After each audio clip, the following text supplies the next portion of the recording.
buy me some new Vans and a new fit. Oh, well, I barely even got me enough money to get me some new Jordans and some more rainbow socks. Some skinny jeans. Oh, yeah, that's what's up. And we gotta stop with my auntie because you should Cinnabon cheap. Love her some Cinnabon.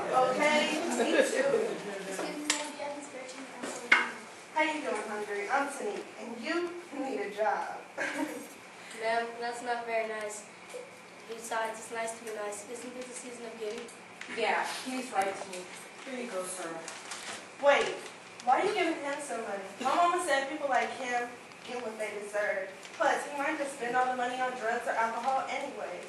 Well, my mom said that somebody did something for us that we didn't deserve either. Here you go, sir. Who?